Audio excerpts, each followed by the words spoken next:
Hi everyone, welcome to another episode of Jack and Zach Chat. So obviously, if you've been listening to our podcast recently, we've been obviously covering Love Island, and given obviously the tragic news of Caroline Flack, we thought it'd be, a good opportunity to talk about the issues surrounding the show. Disclaimer: this probably won't be like our other podcast upbeat. Like we're talking about something serious. It's more of a relevant. We just feel like it's like the elephant in the room, basically, because we've been covering Love Island anyway. It might be a good opportunity just to discuss. It's something to talk about whilst we've got the voice. To talk about it. There's loads of shit in the media, isn't there? And no one really knows what's going on. No one really knows the true story behind it. No. The first episode after the news broke, that obviously Caroline Flack had passed away, it was a tribute, wasn't it? And the narrators, what's his name? Ian Sterling, he paid a bit of a homage to Flack, didn't he? I thought it was nice because there wasn't any music. They didn't even play like the actual like starting like theme tune, didn't they? They didn't. But like when he cracked up at the end, that got me. Do you know what though? If you actually continue to watch the episode, there wasn't much narration going on. He didn't crack any jokes, so I think it was kind of out of respect for Caroline, because they started their journey together, didn't they? They did. But in between each advert, they were putting up this like hashtag like "Be Kind." Yeah. Because I noticed they kept putting up like between every advert, and at the end they put the Samaritans number up. They did, yeah. Yeah. Obviously, I don't actually know the issues surrounding like why she was originally arrested, which led to Laura Whitmore taking over. The basics of it was something about her assaulting her boyfriend. I heard that she hit her boyfriend over the head with a lamp. I think that's what a lot of the tabloids got hold of. And they obviously got in like some kind of heated argument or something, and obviously what happened, and it ended up getting taken to court. But I'm pretty sure the boyfriend said he wasn't going to press charges anyway. Well, that's what I mean. Like, no one really knows, do they? No. And obviously the media get hold of something and then just run with it. And she was a person just like we're people, and we have feelings or whatever. What annoys me is the media, like newspapers and tabloids. They were like releasing so much about her trial and making her seem like a bad person and so on, which was leading to people on social media saying like about her being this bad person, assaulting her boyfriend and that. When like we don't know the reality of the situation. We weren't there when this situation happened. Like it could have happened for many reasons. One of the things that really get me as well. Thing is, now that she's passed away, all these tabloids and newspapers, they're like praising her now, and it's like, well, yeah, mate, why were you doing that to start with? I get you, but this is what pisses me off. People will fucking jump on any bandwagon. It seems like people will slate someone on social media, and then when someone takes their own life, which is becoming seemingly more and more common, and more frequent, it's like they'll then post, for example, rip Caroline Flack, rest in peace, or I'm so sad, I'm always here if you need to talk to me. But then I'm thinking to myself, you wouldn't need to keep. It's not about saying that. It's not about putting a post up saying, I'm going to be always here for you. I'm always here to listen to you if you need to talk. Yes, and that's brilliant, and you should be. But I think if people weren't such assholes to each other all of the time, and they were just a bit kinder to each other, like, why it takes more effort, in my opinion, to be an arsehole to someone than it does just to be nice. And I think if you were nice anyway, what would be the need for such sadness and all the time? It's always behind the screen. Like it seems like it, but I think just be nice in person and online. Yeah. Because there's not two of you. You are one person. Your online Yeah. persona is how you are. And it doesn't matter if you're a celebrity, if you're the normal person, if you're a student at school, anything you say is going to affect that person. I just think it comes down to. I don't think it's like a Love Island issue. I don't think it's a. This isn't related to Love Island It's at a all. human being issue, and Yeah. I think as a human, as a cultural, as a society, we're shit. Yeah. We are shit. We don't know how to be nice to each other. Not really. No. And we're always slagging each other off, putting each other down, whether it be in person or online. And then people wonder why they're so depressed and why they get so much anxiety going into different situations and stuff. It's just everyone's an arsehole to each other. Yeah. But that's just my opinion. I mean, sorry to put a downer on the podcast. This is a different episode to what we normally do. But I just feel like it's so fucking, like... It's better to talk about these things than ignore them. You've got to, because it seems to be more and more common now. Look what happens when you do ignore them. I know Love Island didn't go ahead with the unseen bits on Saturday night, and then they didn't have an episode on Sunday. Yeah, they decided to not air it on Sunday. Like we said earlier, even though it has nothing to do with Love Island, it's gonna get some backlash.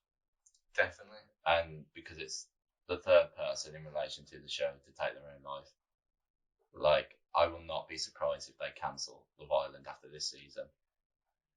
I think a lot of people are going to be saying that, aren't they? But I honestly don't think it's a Love Island issue. It's not a Love Island issue, but you know how people will make it a Love Island issue. Do you remember Jeremy Kyle show? Yeah. Someone committed suicide. Yeah. In relation to that, didn't they? And they cancelled Jeremy Kyle. I thought Jeremy Kyle's show was a bit more toxic than what Love Island is. I thought that was a bit of a toxic format. Yeah. And I'm not just going to try and slay all the shows that are on TV, but like, again, if you look at the Jeremy Kyle show and the format that was, he was getting people on, and they were just getting embarrassed, belittled, and made fun of, basically. Yeah. For the position that they were in. But then, like Love Island, I honestly don't think it's a Love Island issue. I think it's, as a society, we need to be better. We do. I think it's people need to be nicer to each other. Yeah, people need to realise the implications of the words they use can have on somebody's life and their like mentality as well. Yeah, definitely. And Laura Whitmore went on to, I think she went on to BBC 5 Live shortly after the news broke. Yeah. And she was in tears. I listened to it. They played Robbie Williams' Angels after it. Yeah. Because she danced on Strictly, didn't she? Caroline Flack. It was very sad. I don't know whether anyone's listened to Laura Whitmore's, what she said on BBC 5 Live, but it's definitely worth a listen. And she was saying, you can literally choose to be anything in this life. So, if anything, if nothing else, just be kind. Yeah. And I think that was quite an important message to get across. Because I think Caroline Flack actually posted that on her Instagram, Yeah. Like, you can literally be anything. I think a lot of people were reposting that after she posted it. I know Philip Schofield did. He reposted it from her account. A couple of the celebrities did as well. But it's like, you wouldn't think about it. Like, she just seemed like such a kind-hearted person when you watched her on presenting shows and that. No. And it's sad.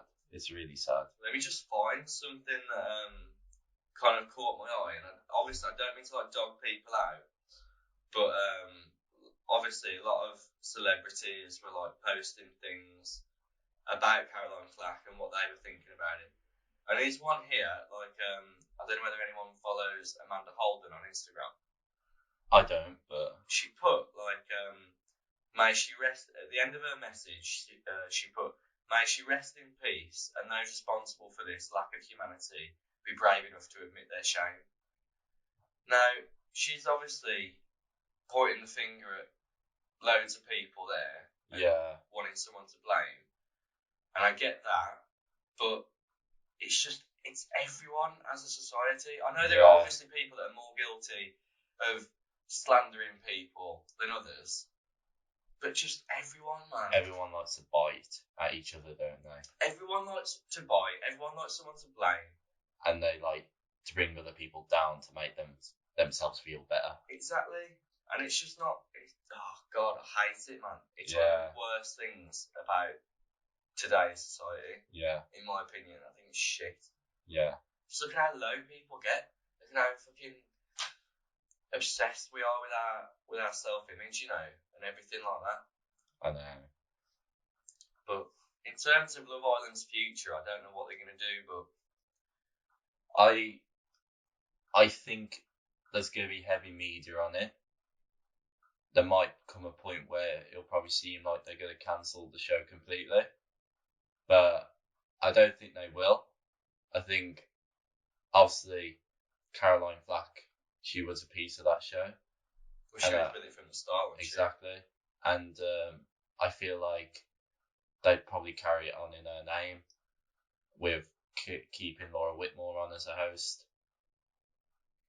I think that's probably the way they're going to go. Yeah. Moving forward, probably, yeah. I think a lot's probably been done since the previous contestants that have gone on there. Like Mike, for example. Yeah.